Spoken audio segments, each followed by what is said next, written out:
नमस्कार दोस्तों। तो स्वागत है आपका विशेष टेक एजुकेशन के अंदर। और आज की इस वीडियो में अपन बात करने वाले हैं गेटवे ऑफ टेली के सारे फंक्शंस के बारे में।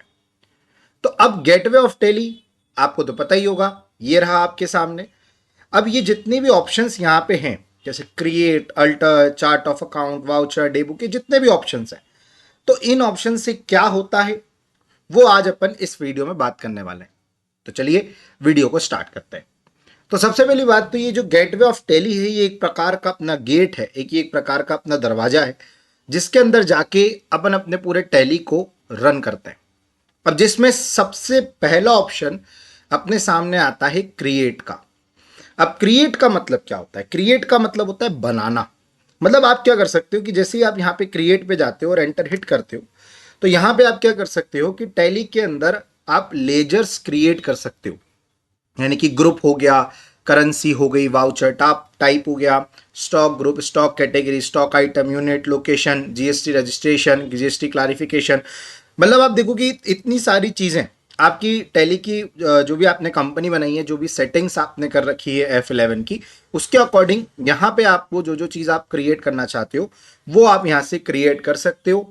तो आप यहाँ से इसको बना सकते हो। देन स्किप करके बाहर आ जाते हैं। फिर आता है अल्टर। अब अल्टर का मतलब क्या होता है? अल्टर का मतलब होता है एक प्रकार से अल्ट्रेशन करना। यानी कि जैसे कि फॉर एग्जांपल यहाँ पे अपन क्रिएट पे गए और क्रिएट पे जाने के बाद यहाँ पे मैंने एक नॉर्मल सा लेजर बनाया महेंद्र के नाम से, ठीक है, और इसको मैंने डाल दिया सनड्राई क्रेडिटर्स में। अब मैंने इसको कंट्रोल ए से एक्सेप्ट कर दिया, तो यहाँ से अपन ने लेजर बना दिया, ठीक है। अब मैं बाहर आ गया। अब मुझे ये गलती होगी कि यार मुझे महेंद्र को क्रेडिटर्स की जगह डेटर्स में डालना था। यानी कि मुझे महेंद्र के लेजर में कुछ अल्ट्रेशन करना है, यानी कि मुझे उसको उसके अंदर कुछ चेंजेस करना है। तो फिर मैं यूज करूंगा अल्टर का। तो अब जिससे मैं यहाँ पे अल्टर पे जाता हूँ तो मुझे सिंपल जाना पड़ेगा लेजर्स में और यहाँ पे एंटर हिट करना पड़ेगा। अब मुझे कौन सा लेजर अल्टर करना है, जैसे कि मुझे करना था महेंद्र वाला, तो मैं यहाँ पे महेंद्र वाले लेजर पे जाके एंटर हिट करता हूँ और यहाँ से मैं इसको कर देता हूँ सनड्राई डेटर्स। यानी कि आप जो भी चीज़ क्रिएट पे जाके क्रिएट करते हो उसमें अगर कुछ चीज़ गलत हो जाती है या फिर अगर आपको उसमें कुछ चीज़ चेंज करना है तो आप यहाँ से अल्टर वाले ऑप्शन से कर सकते हो। फिर उसके बाद आता है चार्ट ऑफ अकाउंट। अब चार्ट ऑफ अकाउंट्स का मतलब क्या होता है? जैसे आप इसमें जाते हो तो इसकी मदद से आप ये देख सकते हो कि आपके पास अभी क्या क्या चीज़ें बनी हुई हैं। यानी कि आपके पास कितने ग्रुप्स बने हुए हैं, कितने लेजर्स बने हुए हैं, कितने वाउचर टाइप्स हैं, कितनी करेंसी, बजट है, सिनेरियोज हैं। यानी कि जो जो आपने क्रिएट करके रखा हुआ है तो वो कितना कितना आपके पास है, कितना बना हुआ है, वो आप यहाँ से शो कर सकते हो। अल्टर के ऑप्शन से आप उसके अंदर अल्टरेशन भी कर सकते हो, बट यहाँ से सिर्फ आप उसको देख सकते हो एक प्रॉपर वे में। जैसे कि अगर मैं ग्रुप्स पे जाता हूँ, एंटर हिट करता हूँ, तो बता रहे कि अभी मेरे पास इस वाली कंपनी में ये ग्रुप बने हुए हैं जिसमें कैपिटल अकाउंट है, करंट असेट्स है, ये सब मेरे पास बना हुआ है। अगर मैं लेजर्स की बात करता हूँ तो देखोगे आप करंट असेट्स में मेरे पास कोई लेजर नहीं है। बैंक अकाउंट में मेरे पास सिर्फ एक बैंक अकाउंट बना हुआ है। कैश इन हैंड के लिए मेरे पास सिर्फ कैश है। और यहाँ पे अगर देखा जाए तो सनड्राई डेटर्स में मेरे पास महेंद्र, पार्थ, सार्थक, शिंदे, शाह, सोना, उमेश, विक्रम बने हुए हैं। फिक्स असेट्स में देखा जाए तो मेरे पास फर्नीचर है। मतलब यहाँ पे एक प्रॉपर तरीके से यहाँ पे मेरे पास एक लिस्ट आ गई है कि मेरे पास क्या क्या लेजर्स जो हैं वो यहाँ पे मेरे पास बने हुए हैं।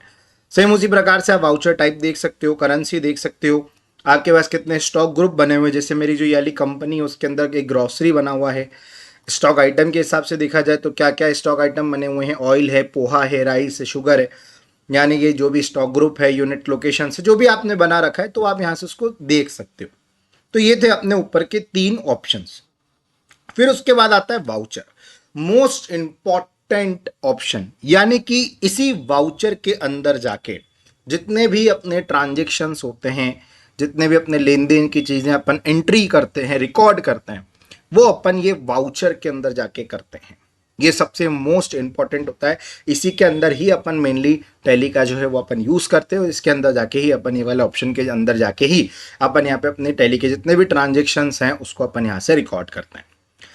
फिर उसके बाद आता है डे बुक। अब डे बुक का मतलब क्या होता है कि जो भी आपने रिकॉर्ड कर रखे हैं, जो भी ट्रांजेक्शन आपने इसमें रिकॉर्ड करे हैं, दर्ज करे हैं, तो उनको अगर आपको देखना है तो जैसे ही आप डे बुक पे जाते हो तो यहाँ पे आपको आपकी एंट्रीज शो करता है कि यहाँ पे अभी तक आपने टेली प्राइम के अंदर कितनी एंट्रीज पास कर रखी है और वो एंट्रीज आपको वाउचर में पास करना होती है। तो यहाँ से आप देख सकते हो कि आपने अभी कौन कौन सी एंट्री यहाँ पे पास कर रखी हुई है, उनकी यहाँ पे आपको डेट आ जाती है, पर्टिकुलर आ जाता है, वाउचर टाइप की कौन सा वाउचर आपने यूज किया हुआ है, वाउचर नंबर आ जाता है, डेबिट और क्रेडिट आ जाता है। तो यहाँ से आप डे बुक से देख सकते हो। फिर उसके बाद आ जाता है अपने पास नेक्स्ट ऑप्शन बैंकिंग। अब बैंकिंग का मतलब क्या होता है कि जितने भी बैंकिंग के रिलेटेड जितनी भी एक्टिविटीज़ होती हैं, जितने भी उसके ऑप्शंस रहते हैं, जैसे लाइक चेक प्रिंटिंग हो जाता है, चेक रजिस्टर्ड हो जाता है, डिपॉजिट स्लिप पे मैं ऑलरेडी एक वीडियो अपलोड कर चुका हूँ। अगर आपको देखना है तो आप मेरे यूट्यूब चैनल पे आपको वो वीडियो मिल जाएगी। तो आप जितनी भी बैंकिंग से रिलेटेड जो भी आपको रिपोर्ट्स देखना है, वो आप बैंकिंग वाले ऑप्शन पे जाके आप यहाँ से देख सकते हो। फिर आ जाता है रिपोर्ट्स। फिर रिपोर्ट्स में पहला ऑप्शन आता है बैलेंस शीट। बैलेंस शीट भी सबसे इंपॉर्टेंट होती है, क्योंकि एकमात्र यही एक ऐसा अकाउंट है जो कि आपके व्यापार की स्थिति बताता है कि आपका व्यापार प्रॉफिट में कि लॉस में, और ये सबसे इंपॉर्टेंट रिपोर्ट है। अब आप जैसे बैलेंस शीट में जाते हो तो यहाँ पे आपको एक साइड लायबिलिटी मिलता है, एक साइड असेट्स मिलता है। तो यहाँ से आप आपके बिजनेस की पूरी बैलेंस शीट आप यहाँ से चेक कर सकते हो। अब ये बैलेंस शीट के ऊपर भी मैं पर्टिकुलर एक वीडियो अपलोड कर चुका हूँ, जिसमें अगर आप उसको देखोगे तो आपको बैलेंस शीट का पूरा मीनिंग समझ आएगा कि इसका मीनिंग क्या होता है, और इसके अंदर ये जितनी भी चीज़ें आपको नजर आ रही है तो इनका यूज़ क्या है, और इससे अपने को क्या चीज़ फाइंड आउट होती है। फिर आता है अपना प्रॉफिट एंड लॉस अकाउंट, यानी कि देखा जाए तो कितने भी आपके प्रॉफिट हो रहे हैं, लॉस हो रहे हैं, तो उसका भी आपको यहाँ पे एक प्रकार से पूरा आ जाता है कि आपको नेट प्रॉफिट अभी कितना हो रहा है, नेट लॉस आपको कितना हो रहा है, कितनी आपकी परचेज है, कितनी आपकी सेल्स है, तो वो आप यहाँ से देख सकते हो। इसके ऊपर भी मैं एक पर्टिकुलर वीडियो अपलोड कर चुका हूँ। ये जितनी भी वीडियोस के बारे में मैं आपको बता रहा हूँ, इनकी वीडियोस की जो लिंक रहेगी वो मैं डिस्क्रिप्शन में डाल दूंगा। अगर आपको इनमें से कोई भी एक टॉपिक को देखना है अच्छे से, तो आप जाके उसको चैनल लिंक पे क्लिक करके आप उसको देख सकते हो। फिर आता है स्टॉक समरी। अब स्टॉक समरी का मतलब क्या होता है? स्टॉक समरी का मतलब ये होता है कि आपको बताता है कि टोटल अभी आपके पास कितना स्टॉक आपके पास बैलेंस रखा हुआ है आपके बिजनेस में। जैसे कि मैं स्टॉक समरी में गया तो यहाँ पे इसने बताया कि ग्रोसरी रखे हुए हैं। कौन कौन सी ग्रोसरी रखे हुए हैं, मैं इसके अंदर जाऊंगा तो मुझे बताएगा कि आपके पास अभी ऑयल रखा हुआ है 120 kg, जो कि 90 रुपीज़ के हिसाब से है। पोहा आपके पास इतना बैलेंस है, राइस इतना रखा हुआ है, शुगर इतना रखा हुआ है।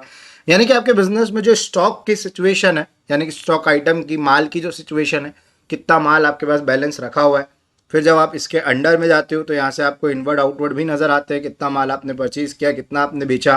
क्लोजिंग बैलेंस का मतलब होता है कि आपके पास कितना माल रिमेनिंग बचा हुआ है, तो ये भी आप यहाँ से देख सकते हो। अभी स्टॉक समरी है, इसके ऊपर भी मैं पर्टिकुलर एक वीडियो अपलोड कर चुका हूँ। फिर उसके बाद आता है रेशियो एनालाइज। अब रेशियो एनालाइज का मतलब क्या होता है? जैसे अपन रेशियो एनालाइज पे जाते हैं तो इसका मतलब ये रहता है कि आप आपके बिजनेस में परसेंटेज के अकॉर्डिंग, रेशियो के अकॉर्डिंग आप आपके बिजनेस की जितनी परचेज हो रही है, जितने आपके क्रेडिटर्स हैं, डेटर्स हैं, सेल्स हो रही है, तो आप उसको एक रेशियो परसेंटेज के हिसाब से आप उसको एनालाइज कर सकते हो रेशियो एनालाइज की मदद से। फिर उसके बाद आता है डिस्प्ले मोर रिपोर्ट्स। अब जैसे यहाँ पे डिस्प्ले मोर रिपोर्ट्स पे जाते हो तो यहाँ पे आपको और बहुत सारी जो रिपोर्ट्स हैं वो आपको यहाँ पे शो होती है, जो मेनली 4 रिपोर्ट हैं: balance sheet, profit and loss account, stock summary, ratio analyse. तो वो तो आपको यहाँ पे जो टैली है वो गेटवे ऑफ टैली में ही दे देता है। बट अगर आपको और भी रिपोर्ट्स चाहिए तो आप डिस्प्ले मोर रिपोर्ट्स पे जाते हो, देन एंटर इट करते हो, तो आपके सामने अकाउंटिंग के according trial balance, day book, cash flow, fund flow, accounts book, statistics. फिर इन्वेंट्री में भी आप देख सकते हो नीचे inventory book, statement of inventory, GST reports हो जाती है, एक्सेप्शन रिपोर्ट, एनालाइज, वेरिफिकेशन। और इसमें क्या होता है, पर्टिकुलर जब आप कोई सा भी एक ऑप्शन सेलेक्ट करते हो तो उसके अंदर भी आपको यहाँ पे बहुत सारे ऑप्शन आ जाते हैं, बहुत सारी आपको यहाँ से रिपोर्ट्स आ जाती है। मतलब आपके आप टैली में और भी जो रिपोर्ट देखना चाहते हो, इन रिपोर्ट की मदद से क्या होता है कि आप आपके बिजनेस को एनालाइज कर सकते हो और उसको आप अच्छे तरीके से कंट्रोल कर सकते हो। क्योंकि क्या होता है, बिजनेस में हिसाब किताब करने के लिए आपको बिजनेस को एनालाइज करना भी बहुत ज़्यादा ज़रूरी है। आपका टैली में ऐसा ही नहीं है कि बस आपने यहाँ पे वाउचर एंट्री कर दिया, आपने रिकॉर्ड यहाँ पे ट्रांजेक्शन रिकॉर्ड कर दिया, बस आपका बात खत्म हो गया। नहीं, ट्रांजेक्शन रिकॉर्ड करने के बाद उसको एनालाइज करना आपके सामने बहुत ज़्यादा ज़रूरी होता है, उन वाउचर्स को, कि भैया कितना प्रॉफिट हो रहा है, कितना लॉस हो रहा है, कितना स्टॉक बचा हुआ है, तो उसकी मदद से कितनी परचेज हो रही है, कितनी सेल्स हो रही है, तो उसकी मदद से आप आपके बिजनेस को और ज़्यादा बेहतर कर सकते हो। फिर एक लास्ट ऑप्शन आता है डैशबोर्ड करके। अब डैशबोर्ड का मतलब क्या होता है, जैसे अब इसके अंदर एंटर हिट करते हो तो यहाँ पे आपने जो भी एंट्रीज कर रखी है उसके अकॉर्डिंग आपको यहाँ पे पूरा डैशबोर्ड एक ग्राफ टाइप में यहाँ पे आ जाता है। जैसे आप देख सकते हैं यहाँ पे सेल्स का यहाँ पे चार्ट है, परचेज का चार्ट है, ट्रेडिंग डिटेल्स हैं, असेट्स एंड लायबिलिटीज वो आपको यहाँ पे शो कर रहा है। अब अगर मैं बात करूँ इस पूरे डैशबोर्ड की, तो इसके ऊपर भी मैं एक पर्टिकुलर वीडियो अपलोड कर चुका हूँ। इसकी भी जो लिंक रहेगी वो मेरे इस वीडियो में मैं डाल दूंगा डिस्क्रिप्शन में। अगर आप वो भी देखना चाहते हैं तो वो भी आप यहाँ से देख सकते हैं। फिर लास्ट में आ जाता है क्विट, यानी कि अगर अपने को इसको बंद करना है टैली को, तो अपन यहाँ पे क्विट पे कर सकते हैं, तो अपना जो टैली है वो यहाँ पे बंद हो जाएगा। तो ये होता है अपना गेटवे ऑफ टैली के जितने भी फंक्शंस हैं, जितने भी ऑप्शंस हैं। तो आई होप आपको ये वीडियो अच्छी लगी हो, यूजफुल लगी हो। तो अगर आपको ये वीडियो अच्छी लगी तो प्लीज़ आप इस वीडियो को लाइक करें और मेरे यूट्यूब चैनल को सब्सक्राइब करना ना भूलें, क्योंकि इस प्रकार के छोटे छोटे ट्यूटोरियल मैं मेरे चैनल पर अपलोड करता रहता हूँ। तो मैं मिलता हूँ आपसे मेरी नेक्स्ट वीडियो में। तब तक के लिए जय हिंद, जय भारत।